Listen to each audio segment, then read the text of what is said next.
Semifinalist number 4, the Green Reflectors on Route 104.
With the Green Reflectors, and that is Crete Luggett. That's I'm going to go out on a limb and say that is the only song in the competition named Crete Luggett. Probably. I think it is. It's a made-up word. Give us the origins on that.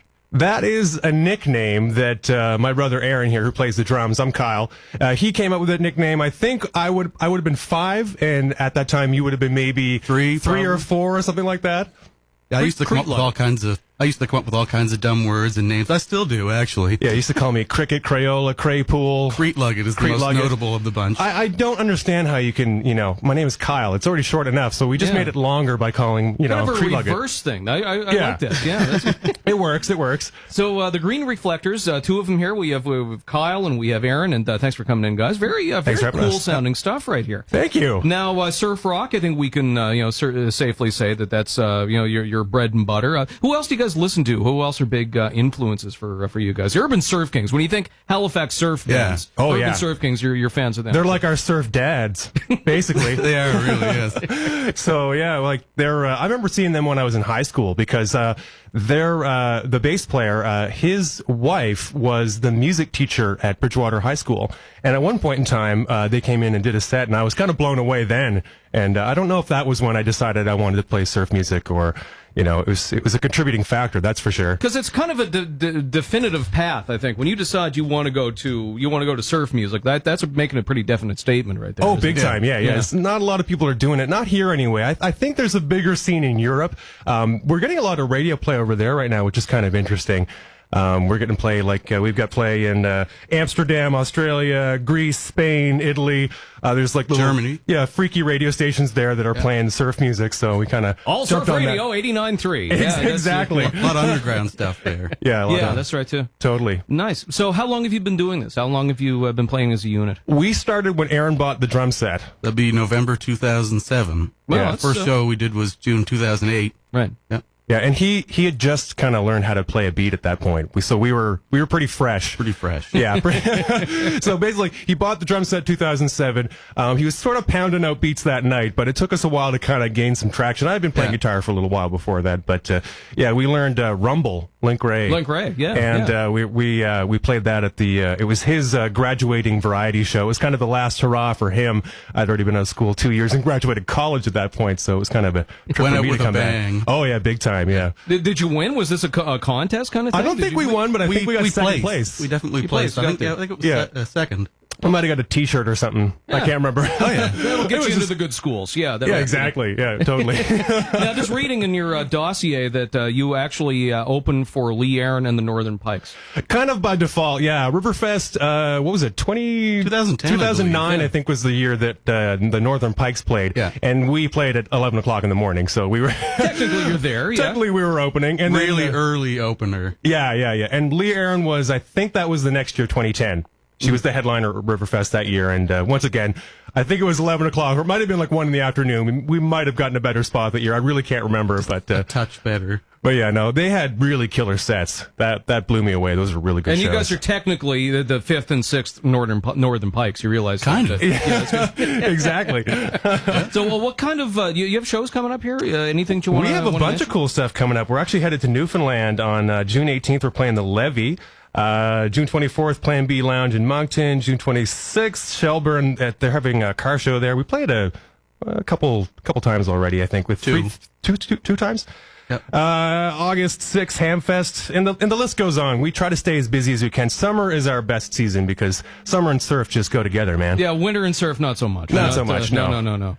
Now, there's kind of a Jack White story here, too, isn't there? Yeah, we had a bunch of records made up recently. They're lathe cut records. So what happens is instead of it being pressed, there's just a blank piece of vinyl, and this guy in Louisiana, Chris Bell, One Groove Vinyl is his company. He just cuts the sound right directly into the record, and that was our way of kind of getting out of having like 500 of them lying around, because you can order like 1 or 2, or we got 4. Just kind of for ourselves for fun, but we thought we'd send one to Jack White. So anyway, he's got like his record store in the States in Nashville. It's called Third Man Records. Right. And we did some investigating, and from what we understand, he does have an office in that particular location. So we found the address, and we packaged up one of our records, and we said, it says Jack White, Third Man Records, and we sent it off, and we're going to see what happens. Just for fun. Well, the thing I like is that it's surf music, which is fun enough, but it also has a bit of a harder edge to it. Like, yeah. It seems like it kind of hits a little heavier than the stuff I think you would normally. Yeah, it's definitely a lot more distorted. I find that the surf music you hear, like when people do surf music now, it's a lot cleaner. We're kind of going after, there's this... like punk surf, kind of grungy punk surf. Yeah. Surfing in dirty water. Exactly, yeah. Pond scum or something. No, but there's a show that the Ventures did in the 60s in Japan, and if you search it up on YouTube, you can find it really easily. And just that tone is what I try to go for. It's sort of like dirty. Yeah, well, they're not mic'd up or anything like that, so they had to kind of turn their amps up just a little bit too loud, and it's that distortion that I liked. That kind of grit and that grime on the tone. Get the vacuum tubes. Yeah, warmed up and sounding good. Get them all warmed up and cooking. Yeah. Oh yeah, totally. And a little dirty. Yeah, exactly. Yeah. Nice. And I like it loud. And when it's loud like that, when it's distorted, it also kind of, if it's too clean, then stuff starts to feel, because we don't have a bass player, it starts to feel a little empty. So that distortion kind of like, it just fills the frequency spectrum a little bit, because there's a little extra noise in there. So it works for us. So we don't really want the Frankie and Annette kind of surf. No. No. We want the more sinister kind of. Like Man or Astro Man. They're the surf band we like. They're kind of crazy. What's the best place to get you on the web? Facebook. You can find us on Facebook, and we also, our music is for sale on Bandcamp as well. So if you Google us, you can find all of our, websites and stuff.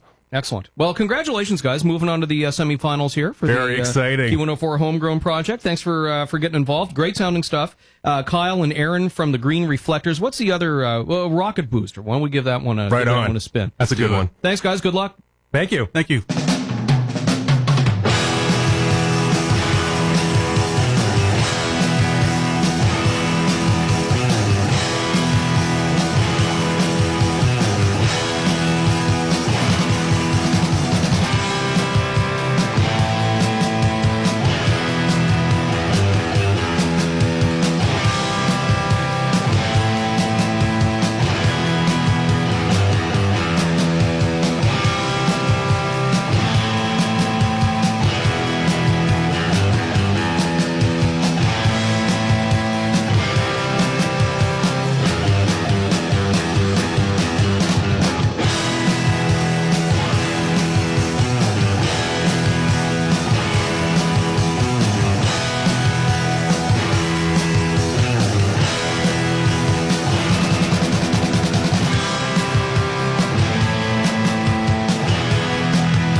Wait for it.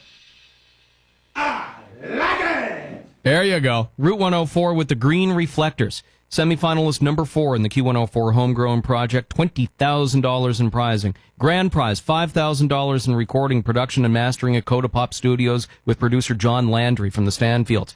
$5,000 in artist development with Groundswell Music. $5,000 in equipment and instruments from Long and McQuaid. Get on at Q104.ca.